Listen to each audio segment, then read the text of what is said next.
ગયા લેક્ચરમાં જે તમને વાત કરી હતી ટ્રાન્ઝિસ્ટરની, આજે આપણે ટ્રાન્ઝિસ્ટરની લાક્ષણિકતાઓ જોવાની છે. તો ટ્રાન્ઝિસ્ટરની લાક્ષણિકતા માટે કે ટ્રાન્ઝિસ્ટરની જે લાક્ષણિકતાઓ છે, બરાબર, તો આપણે તેની વાત કરશું. ટ્રાન્ઝિસ્ટરની લાક્ષણિકતા. હવે લાક્ષણિકતા માટે પહેલા તો એની સર્કિટ દોરવાની છે. થોડીક મોટી છે સર્કિટ. તેની સર્કિટની અંદર અહીંયા રિયોસ્ટેટ અને R1 કહી દઈએ. અહીંયા IB એટલે શું કહેવાય, એમીટર, માઇક્રો એમીટર હોય, બરાબર. પછી ત્યાંથી અહીંયા VBE એટલે એક વોલ્ટમીટર જોડેલું હોય, બરાબર. તેની સાથે અહીંયા ટ્રાન્ઝિસ્ટર આ B, C અને E, બરાબર. તો પછી ગ્રાઉન્ડ, C સાથે અહીંયા ફરીથી એક એમીટર હોય. આને IB વડે દર્શાવાય અને IC વડે દર્શાવાય, બરાબર. અને તેની સાથે એક બીજું વોલ્ટમીટર જોડેલું હોય જેને VCE વડે દર્શાવાય. તેની સાથે અહીંયા એક રિયોસ્ટેટ હોય, એને R2 નામ આપીએ. અને તેની સાથે બીજી એક બેટરી જે VCC નામ આપીએ, બરાબર. અને VBB નામ આપીએ. અને ગ્રાઉન્ડ, જ્યાં એમીટર હોય તો આપણે જે કીધું હતું કે આપણા સિલેબસમાં માત્ર CE છે. આપણા સિલેબસમાં માત્ર કયો પરિપથ આવે? CE, કોમન એમીટર આવે, બરાબર. ખાલી કોમન એમીટરનો જ ઉપયોગ કરવાનો આવે. કંઈક આ પ્રકારની સર્કિટ આવે. પછી આપણે જે કીધું હતું IE, તો અહીંયાથી પ્રવાહ દૂર લઈ જવાનો, આની નજીક લઈ જવાનો, આની પણ નજીક લઈ જવાનો, બરાબર. બેઝની નજીક લઈ જવાનો, કે કલેક્ટરની પણ નજીક લઈ જવાનો અને એમીટરથી દૂર લઈ જવાનો. તો કંઈક આવી સર્કિટ આવે. આટલો જે ભાગ આવે એટલો ભાગને એનો ઇનપુટ ભાગ કહેવાય, આટલા ભાગને એનો આઉટપુટ ભાગ કહેવાય. આવું જે આ કર્યું છે આને રિયોસ્ટેટ કહેવાય. R1 અને R2 એ રિયોસ્ટેટ છે. હવે રિયોસ્ટેટ એક એવું સાધન આવે જેની મદદથી તમે વિદ્યુત પ્રવાહ કે વિદ્યુત સ્થિતિમાનને વધારો ઘટાડો કરી શકો, બરાબર. એક એવું રિયોસ્ટેટનું સાધન આવે. હવે તમે જ્યારે ફિઝિક્સની લેબમાં આવશો ત્યારે તમે એ રિયોસ્ટેટના સાધનને જોઈ શકશો, બરાબર. ત્યારે તમને એ બતાવશું રિયોસ્ટેટ કેવું આવે, શું છે એ બધું, બરાબર. તો એ પ્રકારનું એક સાધન આવે જેની મદદથી તમે પ્રવાહમાં વધારો ઘટાડો કરી શકો. તમારે આ પ્રેક્ટિકલની અંદર આ ટ્રાન્ઝિસ્ટરનો જે આ સર્કિટ મેં દોરી છે, આખી સર્કિટ તમારે પ્રેક્ટિકલમાં છે, બરાબર. આનો આખું પ્રેક્ટિકલી કરવાનો છે. હવે આખી પ્રક્રિયામાં કરવાનું છે હું બહુ સિમ્પલ છે. ખાલી બે આલેખ દોરવાના છે. કે પહેલા એક ઇનપુટ માટે આલેખ દોરવાનો છે અને પછી એક આઉટપુટ માટે આલેખ દોરવાનો છે, બરાબર. તો આપણે ઇનપુટની અંદર જે તમને કીધું છે કે ઇનપુટની અંદર અહીંયા રિયોસ્ટેટ 1 છે, ઇનપુટમાં રિયોસ્ટેટ 1 છે, આઉટપુટમાં રિયોસ્ટેટ 2 છે. એટલે શું કરવાનું છે? ખાલી I અને V નો આલેખ દોરવાનો છે. આલેખ શેના વિરુદ્ધનો દોરવાનો? પેલું આપણે કહીએ ઇનપુટ લાક્ષણિકતા. એટલે આપણે I વિરુદ્ધ V નો આલેખ દોરવાનો. હવે એનો જે આલેખ આવે ને એ કંઈક આ પ્રકારનો આવે. હવે ખાલી એની અંદર એવું કરવાનું હોય કે R1 છે, જો અહીં હું લખતો નથી, ખાલી સમજજો. R1 ની મદદથી આને અહીંયા VCE હોય ને એ કોઈ પણ એક રીતે અચળ કરવાનો હોય તો પહેલા શું કરવાનું? R1 ની મદદથી IB માં ફેરફાર કરતો જવાનો, VBE નું નોંધતું જાવ. IB, VBE. એટલે આ જે છે ને અહીંયા વોલ્ટમીટર હોય, અહીંયા એમીટર હોય, એટલે કાંટો હોય. તમારે તો ખાલી શું કરવાનું હોય? આ રિયોસ્ટેટમાં છે ને બટન હોય, બટન ફેરવતું જવાનું. સ્લાઇડર હોય તો સ્લાઇડર ફેરવવાનું, એ ફેરવતું જવાનું. એટલે આ એમીટર અને વોલ્ટમીટરમાં કાંટા હલતા જાય, જે હલતા જાય નોંધતા જવાનું. એનો કોઠો બનાવી નાખવાનો, પછી આલેખ બનાવી નાખવાનો. એ સમય આ બે અલગ અલગ આલેખ મળે ને તો બંને માટે વીસીઈ ના કંઈક મૂલ્ય હોય કે એક વીસીઈ બરાબર ધારો કે 4 વોલ્ટ અને એક વીસીઈ બરાબર 6 વોલ્ટ.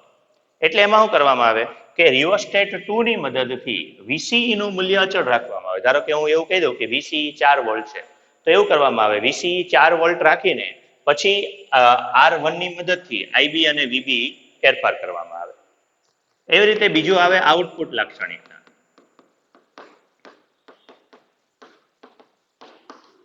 તો આઉટપુટ લાક્ષણિકતાની અંદર તો એની અંદર કોણ આવશે તો આઈસી અને વીસીઈ આવશે.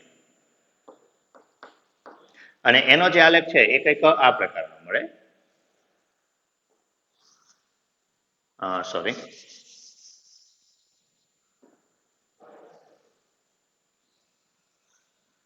આ પ્રકારનો આલેખ આવે.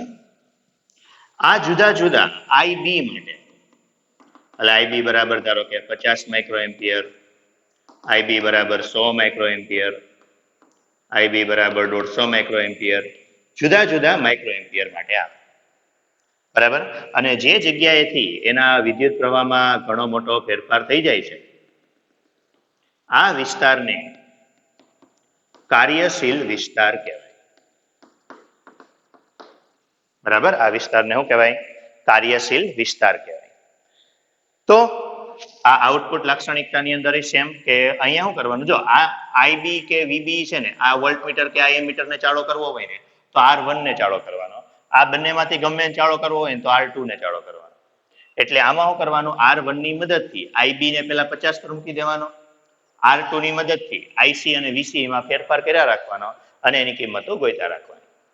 બરાબર.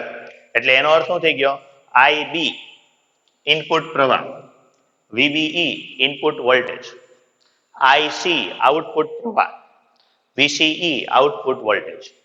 બરાબર. હવે અહીંયા જે આલેખ મળે છે તો એકેય જગ્યાએ આલેખ સ્ટ્રેટ નથી મળતો. એનો અર્થ કે અહીંયા પણ તમારે અવરોધ શોધવો હોય તો ફરજિયાત શું કરવું પડશે સ્પર્શક દોરવો પડશે. બરાબર, સ્પર્શક દોરીએ તો સ્પર્શક દોરવો પડે એટલે શું થાય કે કોઈ પણ બિંદુએ જે વોલ્ટેજ અને વિદ્યુત પ્રવાહના મૂલ્ય છે તે અચળ નથી. બરાબર, અચળ નથી એટલે તમારે આનો ઇનપુટ અવરોધ, તો ઇનપુટ અવરોધ એટલે શું કરશું તો કે અવરોધ બરાબર વોલ્ટેજના છેદમાં વિદ્યુત પ્રવાહ, ઇનપુટ વોલ્ટેજ છેદમાં ઇનપુટ પ્રવાહ. એટલે અહીંયા આવું લખવું પડે delta VBE upon delta IB. આવું લખવાનું કારણ ડેલ્ટા લખવાનું કારણ કે અહીંયા સતત ફેરફાર થાય છે. એવી જ રીતે આઉટપુટ અવરોધ, તો આઉટપુટ અવરોધ RO delta VCE upon delta IC. બરાબર, કારણ કે સતત વોલ્ટેજ બદલાતો રહેશે. બરાબર, એટલે ઈ આઉટપુટ કહેવાય, વીસીઈ કહેવાય ને ઈ આઉટપુટ કહેવાય. મેં હમણાં કીધું એમ આ બાજુનો ભાગ આખો આઉટપુટ, આ બાજુનો ભાગ આખો ઇનપુટ કહેવાય. બરાબર. ત્રીજું પ્રવાહ ગેઇન, તો એની વાત તો આપણે આગળ પણ કરેલી. પ્રવાહ ગેઇન બીટા, બીટા બરાબર શું કરવાનું તો કે delta IC upon delta IB. બરાબર, આઉટપુટ પ્રવાહ છેદમાં ઇનપુટ પ્રવાહ. ખાલી આઈસી અપોન આઈબી લખો તોય ચાલે અને ફેરફાર લખો તોય ચાલે. બરાબર, એનાથી કોઈ ફરક નથી પડતો. પછી ચોથું એક આવે ટ્રાન્સ કન્ડક્ટન્સ, GM. GM બરાબર બીટા અપોન RI કહેવાય, બીટા અપોન RI. બરાબર, એને ટ્રાન્સ કન્ડક્શન કહેવાય. એટલે એક પ્રકારનો અચળાંક છે એમાં બીજું કઈ નવું નથી. ટ્રાન્સ કન્ડક્ટન્સ ની અંદર બીટા અપોન RI કહેવાય. કિંમત મૂકી દઈએ બંનેની, તો બીટા એટલે delta IC upon delta IB, RI તો delta VBE upon delta IB. તો ડેલ્ટા આઈબી કટ એટલે delta IC upon delta VBE. એટલે ટ્રાન્સ કન્ડક્ટન્સ, તો ટ્રાન્સ કન્ડક્ટન્સ એટલે શું કહી શકાય તો કે આઉટપુટ પ્રવાહ અને ઇનપુટ વોલ્ટેજનો વોલ્ટેજમાં થતા ફેરફારનો ગુણોત્તર. બરાબર. તો કંઈક આ પ્રકારની રચનાઓ મળે. બીજું જે એની અંદર આવે છે વોલ્ટેજ ગેઇન આવે. બરાબર, વોલ્ટેજ ગેઇન. હવે વોલ્ટેજ ગેઇન અહીંયા મેં કીધું એમ કે પ્રવાહ ગેઇન એટલે આપણે શું કીધું કે પ્રવાહ ગેઇન એટલે આઉટપુટ પ્રવાહ છેદમાં ઇનપુટ પ્રવાહ. તો એ રીતે વોલ્ટેજ ગેઇન આવે એટલે આઉટપુટ વોલ્ટેજ છેદમાં ઇનપુટ વોલ્ટેજ આવે.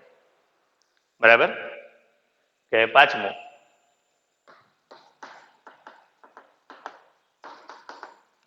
વોલ્ટેજ ગેઇન એટલે આઉટપુટ વોલ્ટેજ એટલે ડેલ્ટા વીસીઈ છેદમાં ઇનપુટ વોલ્ટેજ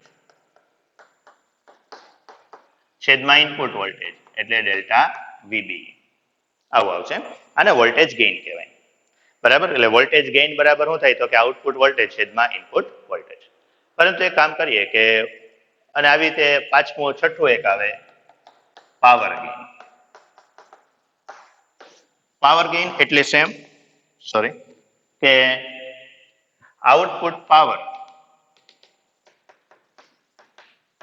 છેદમાં ઇનપુટ પાવર તો આટલી કંઈક રાશિઓ એની અંદર જોવાની હોય બરાબર કે જે તમને કીધું એમ ઇનપુટ અવરોધ આઉટપુટ અવરોધ પછી પ્રવાહ ગેઇન ટ્રાન્સકન્ડક્ટન્સ વોલ્ટેજ ગેઇન અને પાવર ગેઇન બરાબર બીજું એમાં કઈ નવું નથી મેં આગળ કીધું એમ સિલેબસમાંથી નીકળી ગયું છે તમારે એટલે તમારે માત્ર જેડબલઈ નીટ માટે સૂત્ર જ ખાલી કામના છે બરાબર હવે આજ ટ્રાન્ઝિસ્ટરની અંદર એક ટોપિક બાકી છે એ ખાલી જોઈ લઈએ જે બીજું કીધું એમ્પ્લીફાયર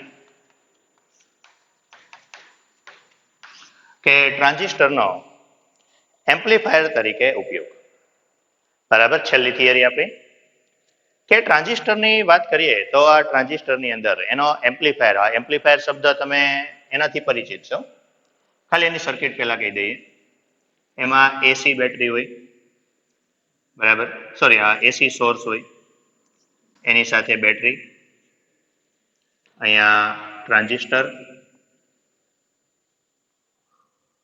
બરાબર આ બી સી ઈ આપણે માત્ર સી ટ્રાન્ઝિસ્ટર જ છે એટલે ઈ ને હંમેશા ગ્રાઉન્ડ કરી દેવાનું બરાબર અહીંયા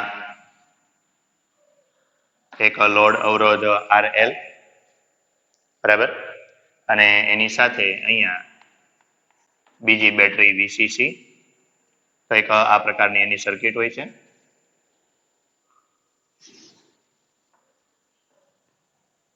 બરાબર હવે આ સર્કિટની અંદર જેમ આપણે આગળ કીધું એમ એક મિનિટ થોડીક ભૂલ થઈ ગઈ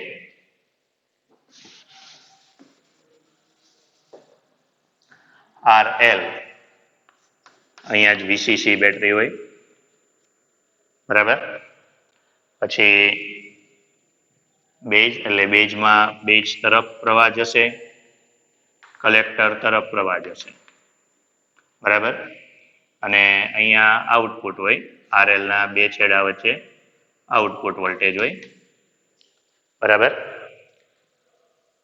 તો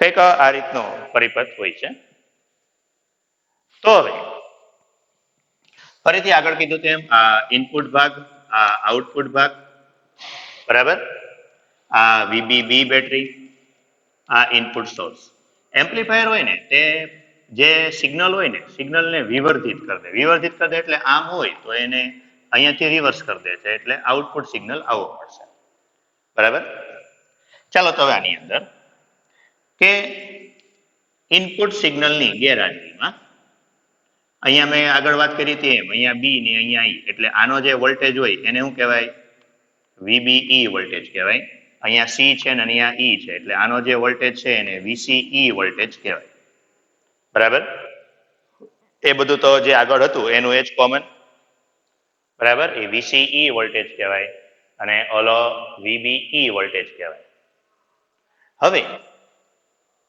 આની અંદર કે જ્યાં ઇનપુટ વોલ્ટેજ છે તો વીબીબી ઇનપુટ વોલ્ટેજની ગેરહાજરીમાં પહેલા તો કે વીઆઈ ની ગેરહાજરી તો વીઆઈ ની ગેરહાજરી હવે એની ગેરહાજરીમાં એટલે અહીંયા નથી આ વીબીબી અને વીસીસી છે ને એ તો બાહ્ય બેટરી છે એટલે તો એ તો કોના જેવું થઈ ગયું તો કે એ તો એક પ્રકારનો ફિક્સ વોલ્ટેજ થઈ ગયો ધારો કે હું એક પેન્સિલ સેલ જોડું છું તો પેન્સિલ સેલ જોડી દીધો છે એનો જે વોલ્ટેજ છે એ તો અચળ જ રહેશે એનો અર્થ એમ થઈ ગયો કે વીબીબી હંમેશા અચળ હશે વીસીસી પણ હંમેશા અચળ હશે હવે જો ઇનપુટ વોલ્ટેજ ન જોડવામાં તો શું થાય? તો અહીંયા તમે જો આ જે VBE છે એને આ બેટરી સાથે સમાંતર જોડ્યો છે, તો એનો અર્થ એમ થશે કે VBB અને VBE બંને સમાન થશે, બરાબર. પછી ઇનપુટ વોલ્ટેજનો ઉપયોગ કરવામાં આવે ત્યારે, તો ઇનપુટનો ઉપયોગ કરશો, હવે કુલ વોલ્ટેજ કેટલો થઈ જશે? તો હવે કુલ વોલ્ટેજની અંદર કે આ VBB છે એ VBB તો એમને એમ રહેવાનો જ છે, એક ઇનપુટ વોલ્ટેજ આપણે ઉમેરો, બરાબર. તો આ બાજુ શું થશે? VBE તો હતો જ, પરંતુ VBE જ્યારે હું ઇનપુટ વોલ્ટેજ ઉમેરીશ તો અહીંયા કલેક્ટર અને એમીટર વચ્ચે ઇલેક્ટ્રોનમાં કંઈક ફેરફાર થશે. ફેરફાર થશે એટલે B અને E વચ્ચેના વોલ્ટેજમાં કંઈક વધારો થશે. તો VBE ની જગ્યાએ મારે શું કરવું પડશે? VBE પ્લસ ડેલ્ટા VBE, બરાબર. એટલે પણ સમીકરણ 1 પરથી જો તો VBB અને VBE તો સમાન, એટલે આવડી ગયું. એનો અર્થ કે ઇનપુટ વોલ્ટેજ કેટલો હશે? એ હમણાં આપણે કીધું એના જેવું ડેલ્ટા VBE, બરાબર. ચલો એ આ બાજુ જોઈએ આઉટપુટની અંદર, કે આઉટપુટની અંદર તો આઉટપુટમાં શું થશે? અહીંયા બધો જ જે વોલ્ટેજ મળે છે તે બધું એને VCC માંથી મળે છે, એટલે આઉટપુટ પરિપથ માટે, તો આઉટપુટ પરિપથ માટે શું થશે? આઉટપુટ વોલ્ટેજ કેટલો થશે? તો આઉટપુટ વોલ્ટેજ, તો અહીંયા જો આઉટપુટ વોલ્ટેજ કેટલો થશે? તો RL અવરોધ છે, RL અવરોધના બે છેડા વચ્ચેના વોલ્ટેજ જેટલો. RL ના બે છેડા વચ્ચેનો વોલ્ટેજ, તો વોલ્ટેજ V બરાબર IR, એટલે V0 બરાબર આપણે શું લખી શકીએ? ICRL. આમ તો IC માં ફેરફાર થશે એટલે ડેલ્ટા ICRL. અને આના ઉપરથી પછી આપણે જે હમણાં રાશિ જોઈ બધી ઇનપુટ અવરોધ, તો ઇનપુટ અવરોધ એટલે શું કરશો કે ઇનપુટ અવરોધ એટલે V/I, બરાબર. તો ઇનપુટ અવરોધ એટલે શું કરશું? તો કે ઇનપુટ વોલ્ટેજ છેદમાં ઇનપુટ પ્રવાહ, એટલે ડેલ્ટા VBE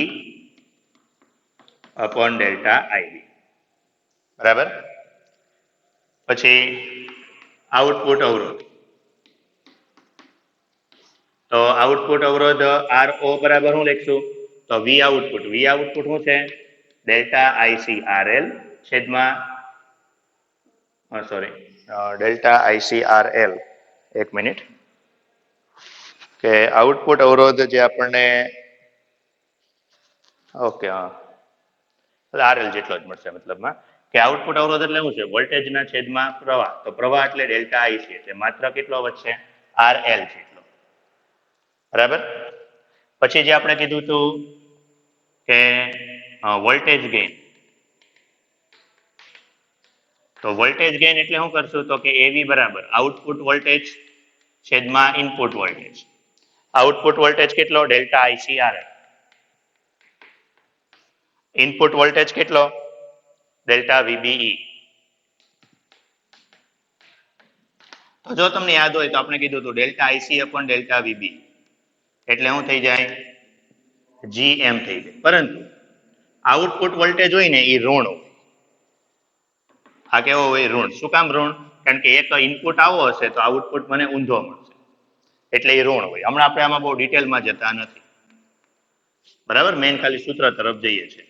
અને છેલ્લું આવે પાવર ગેઇન, તો પાવર ગેઇન એટલે હમણાં આપણે કીધું એમ આઉટપુટ પાવર છેદમાં ઇનપુટ પાવર. તો આઉટપુટ પાવર એટલે હું? Power P. તો એક પાવરનું સૂત્ર ખાલી યાદ રાખજો, P બરાબર VI, એ આપણે પછી ભણશું ત્રીજા ચેપ્ટરમાં. તો આઉટપુટ પાવર એટલે કે ડેલ્ટા VCE અને delta IC, input power delta VBE અને ડેલ્ટા IB. આ સૂત્ર આ જ મૂક્યું છે, P બરાબર VI. તો delta VCE upon delta VBE, બરાબર. તો અહીંયા આ તો શું થઈ ગયું? ડેલ્ટા VCE અને VBE એટલે તો આઉટપુટ વોલ્ટેજ છેદમાં ઇનપુટ વોલ્ટેજ, અને આઉટપુટ વોલ્ટેજ છેદમાં ઇનપુટ વોલ્ટેજ એટલે તો AV, અને delta IC upon delta IB એટલે બીટા. તો ડેલ્ટા આનું થઈ જશે AV ઇન્ટુ બીટા. પછી AV બરાબર તો આપણે શું મેળવ્યું? માઇનસ GMRL, એટલે માઇનસ GMRL બીટા. અને પાછું GM બરાબર શું થાય? તો હમણાં આપણે કીધું એમ બીટા અપોન RI, એટલે beta square upon RI into RL. તો કઈક આટલા સૂત્ર, બરાબર. ચેપ્ટર અહીંયા પૂરું. હવે પછીના લેક્ચરથી આપણે દાખલા શરૂ કરશું એટલે આજે હું તમને આ ચેપ્ટરના સૂત્ર પણ મોકલી આપીશ.